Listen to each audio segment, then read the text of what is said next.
Hello दोस्तों, नमस्कार। स्वागत है आपका हमारे यूट्यूब चैनल सम्राट एजुकेशन में। दोस्तों, आज की इस वीडियो में आप लोगों को एग्री बिजनेस मैनेजमेंट का previous year question paper solve करवाने वाला हूं, जो कि CUT PG का है। ठीक है, और आपके एग्जाम के दृष्टि से बहुत ज़्यादा इंपॉर्टेंट भी है और आप लोगों को ये देखने से आइडिया भी लग जाएगा कि कैसा क्वेश्चन आता है एग्जाम में। ठीक है, तो हमने पिछले वीडियो में पार्ट 1 में लगभग 37 से 38 क्वेश्चन देखे थे। यहाँ पर देखेंगे अब आगे क्वेश्चन। और आप लोग यदि चैनल पर नए तो चैनल को सब्सक्राइब कर लीजिएगा, वीडियो को लाइक शेयर जरूर कर दीजिएगा। ठीक है, चलिए देख लेते हैं। दिया है the measure of the value of a nation, total production of goods and service is known as. Hindi में भी हम लोग देखेंगे सब कुछ। बोल रहा है कि एक राष्ट्र की वस्तु तथा सेवाओं के कुल उत्पादन के मान के मापन को जाना जाता है GNM के रूप में, GDP के रूप में, NNP के रूप में और ATP के रूप में। तो उसको GDP के रूप में जाना जाता है। ठीक है भैया, इसके रूप में जाना जाता है GDP के रूप में।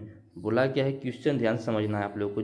जो भी क्वेश्चन हो, पहले आप लोगों को क्वेश्चन ध्यान से समझ लेना। टाइम बहुत कम होता है, तो क्वेश्चन एक ही बार पढ़िए, थोड़ा गहराई से पढ़िए, उसको समझ लीजिए। ठीक है, बोला कि the measure of the value of Nations total production of goods and service, जो GST है उसकी बात यहाँ पे कर रहा है। तो यहाँ पर ऑप्शन नंबर आप लोगों का 2 सही हो जाएगा, ग्रॉस डोमेस्टिक प्रोडक्ट। ठीक है, GDP का फुल फॉर्म भी पूछ सकता है, याद रखिएगा, तो बता दीजिएगा ग्रॉस डोमेस्टिक प्रोडक्ट। आगे अगला क्वेश्चन देखते हैं। The name of crop residue left on soil surfaces.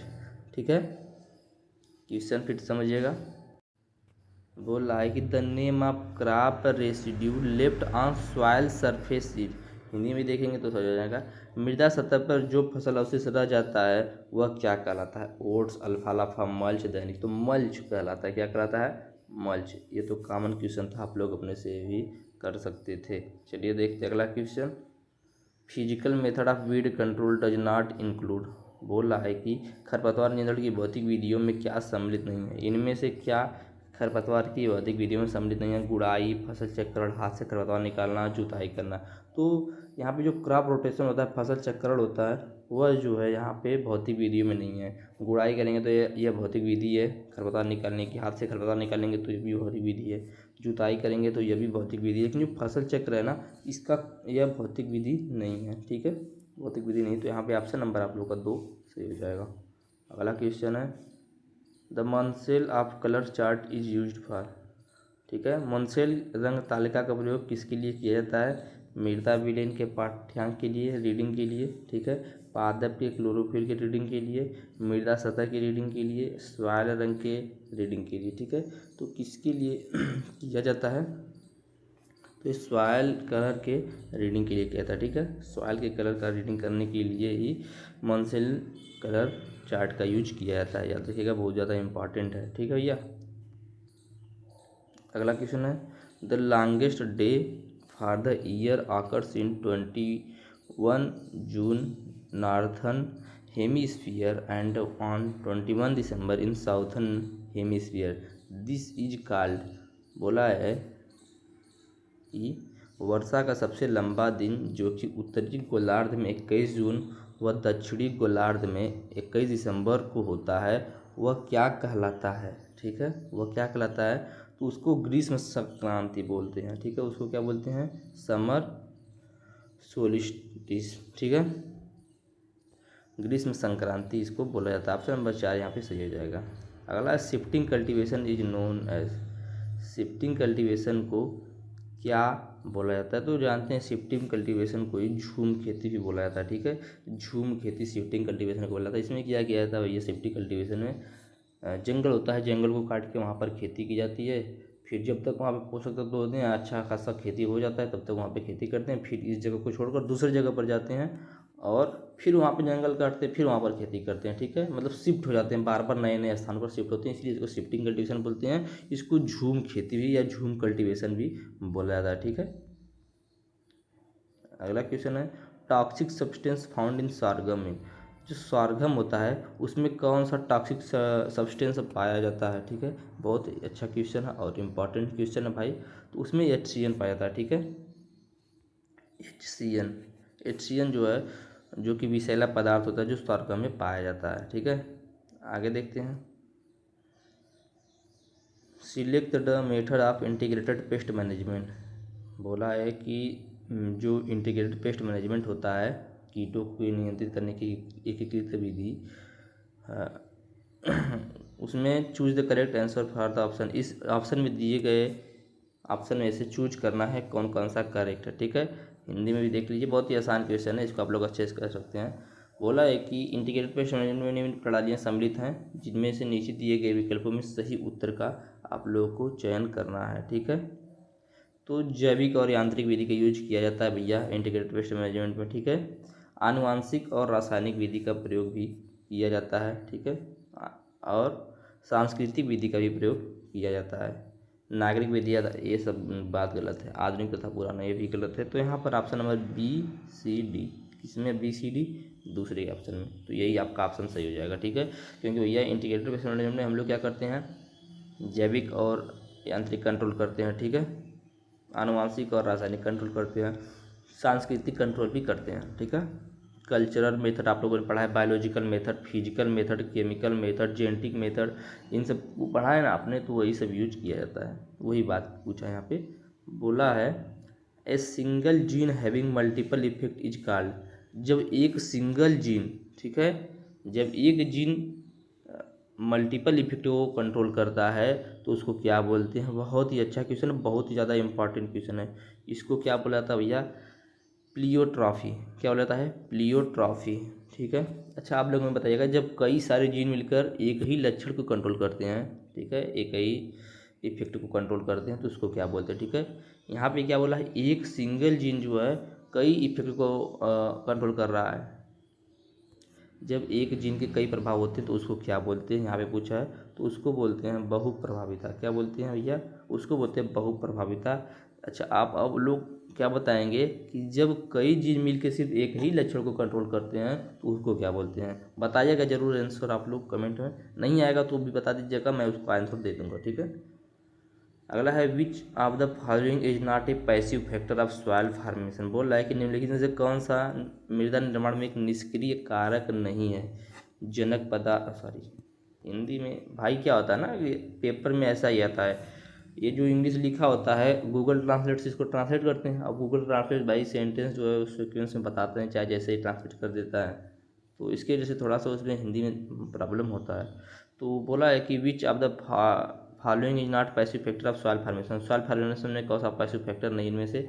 बोला है parent material, biosphere, time, relief, ठीक है। तो कौन सा इनमें नहीं है, तो यहाँ पर बायोस्फीयर, ऑप्शन नंबर 2 सही हो जाएगा। अगला क्वेश्चन है लिक्विड असिस्ट और करंट असिस्ट इज। बोला है कि लिक्विड एसिड परिसंपत्ति या चालू एसिड परिसंपत्ति, थोड़ा सा इंग्लिश में ही देखिए भाई, लिक्विड असिस्ट या करंट असिस्ट इज कौन सा है इनमें से। तो यहाँ पर कौन सा ऑप्शन सही हो जाएगा, यहाँ पर ऑप्शन नंबर 2 सही हो जाएगा, कैश एंड हैंड। अगला क्वेश्चन है consumer or an individual or household the purchase goods और service. Consumer or buyer of goods only. Consumer and producer have same character. Consumer or farm product producing products. बोल रहा है customer क्या है, ठीक है, जो आपके कंज्यूमर होते हैं, जो ग्राहक होते हैं, वह क्या है। यहाँ पर ऐसा क्वेश्चन पूछा है। तो कंज्यूमर जो होता है एक इंडिविजुअल या हाउस होल्ड होता है जो कि परचेस गुड्स और सर्विस, जो कि गुड्स और सर्विस को परचेस करता है, ठीक है। उपभोक्ता क्या है, उपभोक्ता एक व्यक्ति होता है जो घरेलू एक व्यक्ति या घरेलू जो कि वस्तु या सेवाओं का क्रय करता है, उसी को बोलते हैं उपभोक्ता या कंज्यूमर, ठीक है।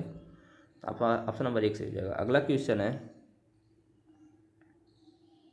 The study of economic growth, ठीक है, inflation, boom, recession, depression, unemployment, business fluctuations is.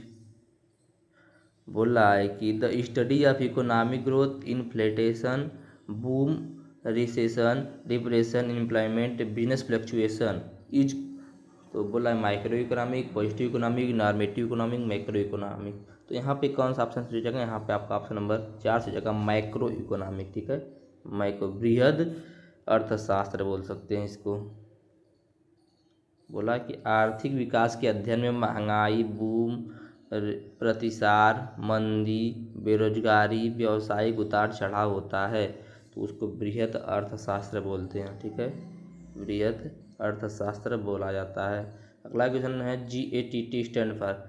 GATT का पूरा नाम पूछा है, बहुत ही अच्छा क्वेश्चन है, बहुत ही आसान क्वेश्चन है, आप लोग कर सकते हैं आसानी से। General agreement for tariff and trade. Option number 3 सही हो जाएगा। अब आ गया भैया मैचिंग क्वेश्चन, बहुत ही अच्छा क्वेश्चन है। मैचिंग वाले क्वेश्चन में बहुत मज़ा आता है।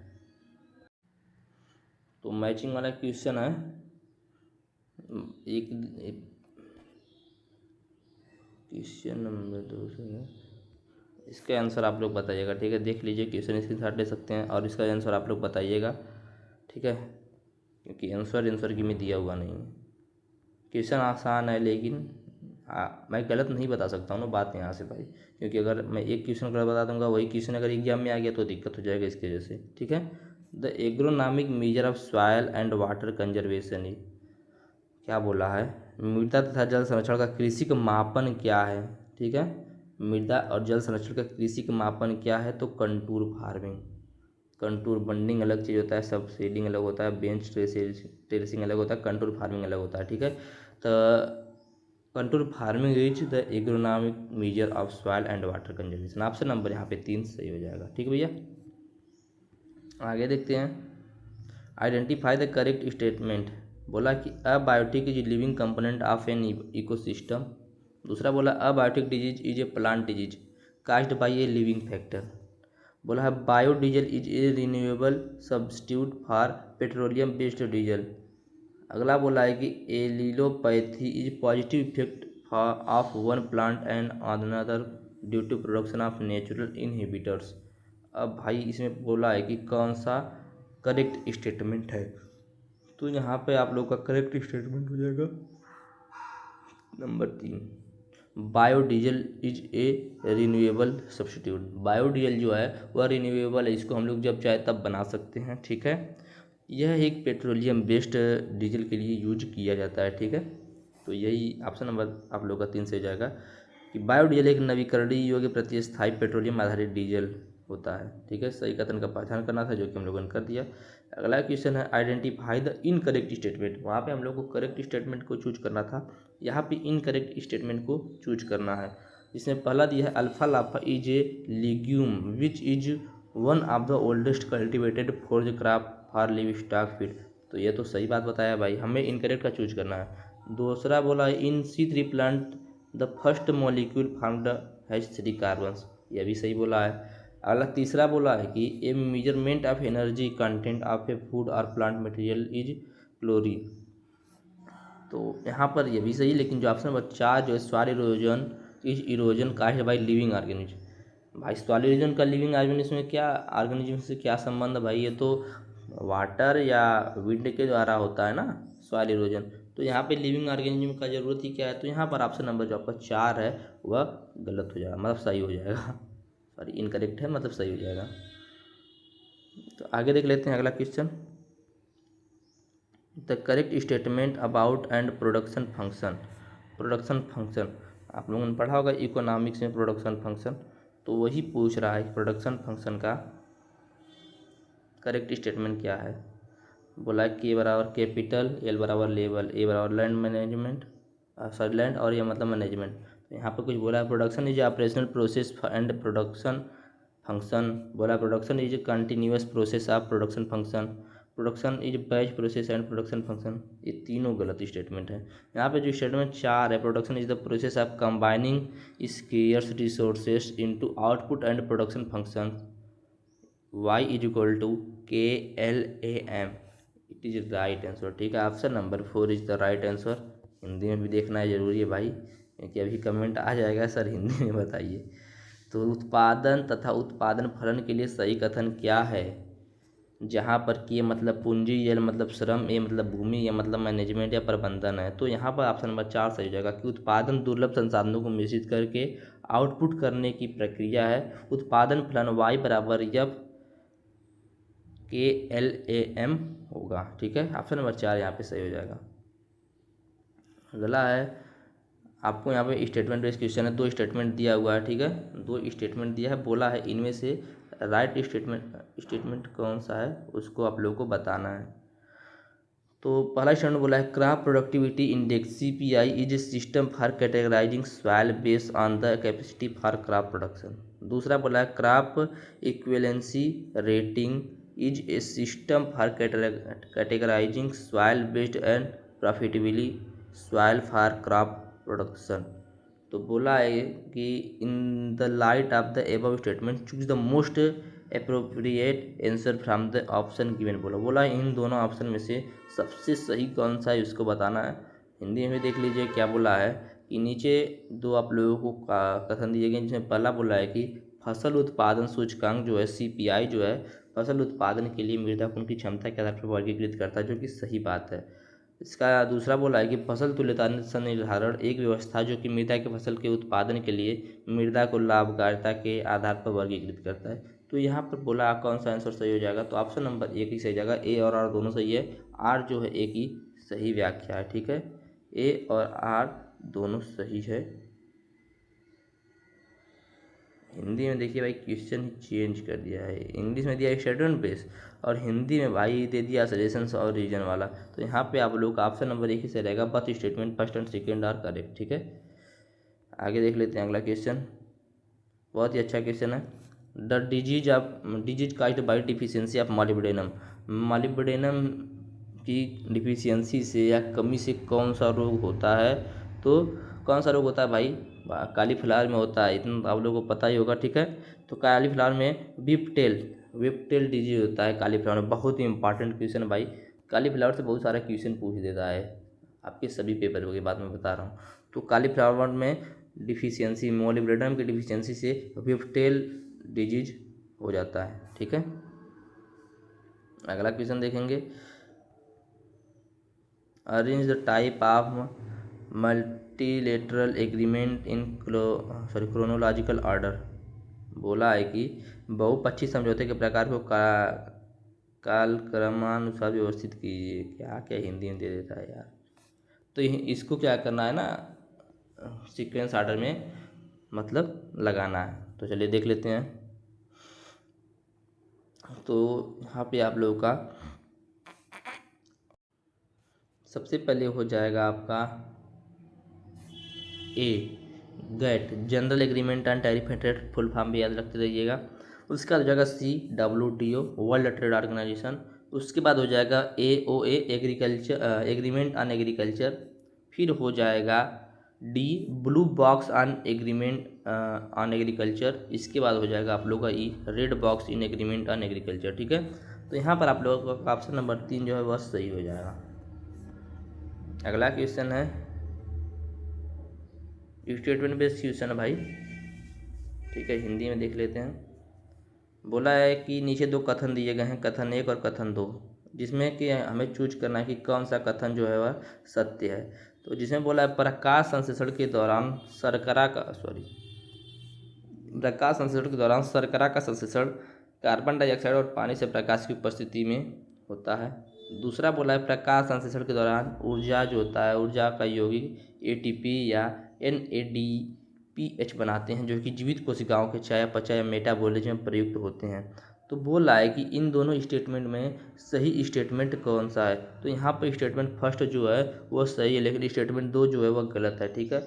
ये जो स्टेटमेंट फर्स्ट बोला है कि मृदा प्रकाश संश्लेषण के दौरान शर्करा का संश्लेषण कार्बन डाइऑक्साइड से ऑक्साइड और पानी से प्रकाश की उपस्थिति में होता है, ये सही बात है। और जो दूसरा स्टेटमेंट बोला है यह गलत बात है, ठीक है। तो यहाँ पे ऑप्शन नंबर 3 सही हो जाएगा। अगला है the root stock of apple used for dwarfing as, ठीक है। बोल रहा है कि सेब का जड़ स्टॉक या रूट स्टॉक किसके वर्गीकरण के लिए प्रयुक्त होता है। तो यहाँ पर आप लोगों का कौन सा ऑप्शन सही हो जाएगा, यहाँ पे आप लोगों का ऑप्शन नंबर 2 सही हो जाएगा, M9, ऑप्शन नंबर 2 सही हो जाएगा। अगला क्वेश्चन देख लेते हैं, name the male reproductive part of A corn plant, ठीक है। बोला है कि name of the male reproductive part of A corn plant. Corn plant में मेल रिप्रोडक्टिव पार्ट कौन सा होता है। तो यहाँ पे ये भी बहुत ही आसान क्वेश्चन और कॉमन क्वेश्चन है, बता सकते हैं आप लोग अपने से भी। तो टेसल को मेल रिप्रोडक्टिव पार्ट बोला जाता है कॉर्न प्लांट का। अगला क्वेश्चन है, the nations with the lowest cost of production has. तो यहाँ पे कौन सा ऑप्शन सही हो जाएगा? बोला है राष्ट्र जिसके उत्पादन की निम्नतम लागत है के पास है। किसके पास भैया? बोला है अ comparative advantage, unfair advantage, absolute advantage, ए कंपैरेटिव एडवांटेज। तो किसके पास है? तो यहाँ पे आप लोगों का ऑप्शन नंबर जो है वह 3 से हो जाएगा, एब्सोल्यूट एडवांटेज। ऑप्शन नंबर 3 से हो जाएगा। ठीक है, आगे देख लेते हैं अगला question. Identify the incorrect statement. Incorrect statement देखिए बताना है, यहाँ पे करेक्ट नहीं बताना है, इनकरेक्ट बताना है। तो यह भी भाई क्या ही बोला जाए। बोला है कि disaccharide include sucrose, maltose and lactose having molecular formula C12H22O11। ये जो कि सही बात बताया है। ठीक है, हमें इनकरेक्ट चूज करना है ना। दूसरा बोला sucrose is the most important disaccharide having 50% glucose and 50% fructose, it is also known as sugar. ये भी सही बोला है। तीसरा बोला कि carbohydrate are compound of carbon, oxygen, nitrogen, hydrogen, sulphur and sodium, जो कि गलत बात है भाई, यह सही नहीं है। फिर भी देख लेते हैं चौथा क्या, water is compound having hydrogen and oxygen. ये तो सही बात है, H2O से मिलकर बना ही होता है वाटर। तो ऑप्शन नंबर यहाँ पे 3 जो है वह गलत हो जाएगा, मतलब सही हो जाएगा, मतलब इनकरेक्ट है। तो ऑप्शन नंबर 3 जो है वह राइट आंसर हो जाएगा इस क्वेश्चन का। ठीक है, अगला क्वेश्चन देखते हैं। The relationship among main mode median is. Mean mode median का यहाँ पे हमें क्या बताना है? रिलेशन बताना है। ठीक है, तो ऑप्शन नंबर 4 जो सही हो जाएगा, 3 मीडियन टू मीन। ठीक है, 4 फॉर्म, हाँ सॉरी, मोड, मीडियन और मीन। ऑप्शन नंबर 4 सही हो जाएगा।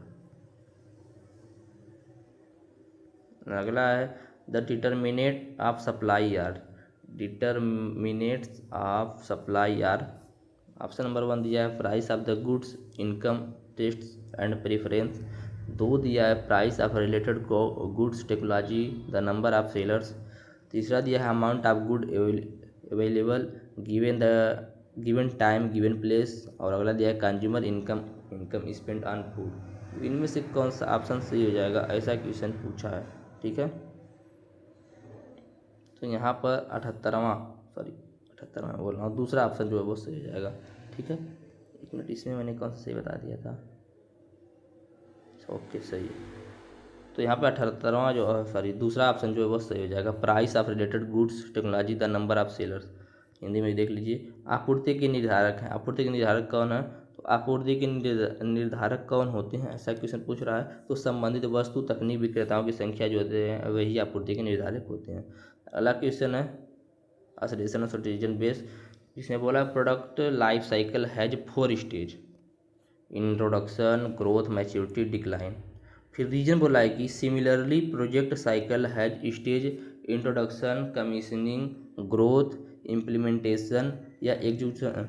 ठीक है, तो यहाँ पर आप लोग का ऑप्शन नंबर 3 से जगह A is the right but R is the false. A is the right याद रख लीजिएगा, बहुत ही अच्छा क्वेश्चन भी है और आ भी सकता है। बोलेगा कि प्रोडक्ट लाइफ साइकिल में कितने स्टेज होते हैं, तो आप बोल देंगे 4 स्टेज होते हैं। फिर उसमें ऑप्शन में दे देगा कौन कौन से स्टेज होते हैं, तो इंट्रोडक्शन, अब दे देगा कि सीक्वेंस वाइज लगाइए, तो दे देगा ग्रोथ ऊपर दे देगा, मैच्योरिटी दे देगा, डिक्लाइन दे देगा, इंट्रोडक्शन दे देगा। तो वहाँ पे आप लोग सीक्वेंस वाइज में करना होगा। तो इंट्रोडक्शन, ग्रोथ, मैच्योरिटी और डिक्लाइन, ये 4 स्टेज होते हैं किसमें? प्रोडक्ट लाइफ साइकिल में। ठीक है, आगे देख लेते हैं।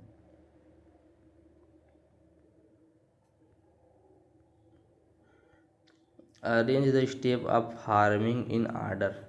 फार्मिंग इन आर्डर, इसको अरेंज करना है, कृषि के चरणों को सही क्रम में लगाना है। तो अच्छा क्वेश्चन है, आसान क्वेश्चन है, कर सकते हैं, आसानी से हो सकता है। ठीक है, आसानी से हो सकता है।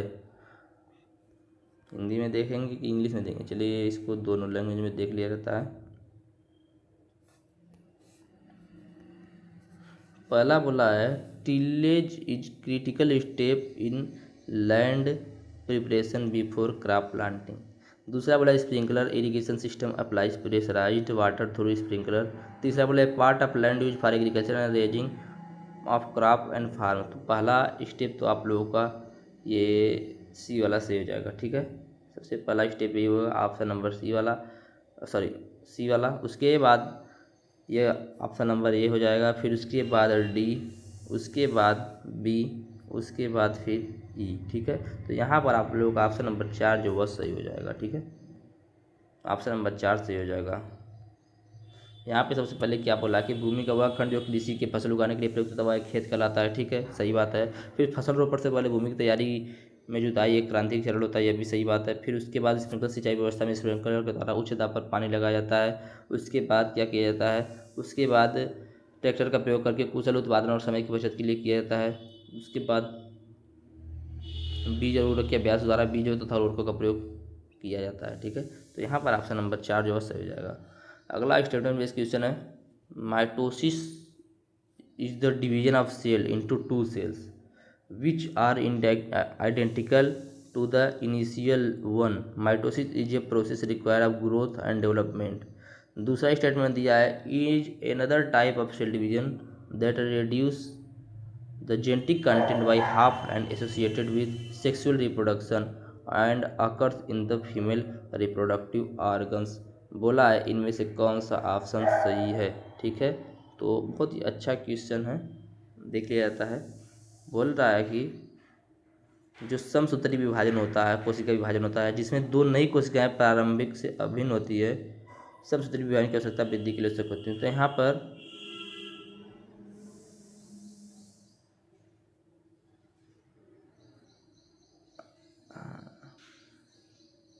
ऑप्शन नंबर 2 सही है, ऑप्शन नंबर 2 सही हो जाएगा। ठीक है, अगला क्वेश्चन देख लेते हैं, select the true statement and industrialisation of agriculture. बोल रहा है कि कृषि के औद्योगिकीकरण से संबंधित निम्न कथनों में के सही कथन को चूज करना है। तो कौन सा इनमें से कथन सही है उसी को चूज करना है। तो देख लेते हैं भैया, modern farm minimize production cost ability या raw material ability irrigation facility taxonomy. इसमें बोला है, याद रखिएगा, इंडस्ट्रियलाइजेशन में बोला है। ठीक है, औद्योगिकीकरण में बोला है।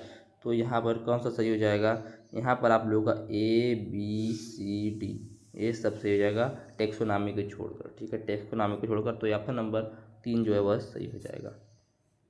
आगे देख लेते हैं, आगे वही मैचिंग वाला क्वेश्चन है और आखिरी क्वेश्चन है ये आपकी इस पेपर का।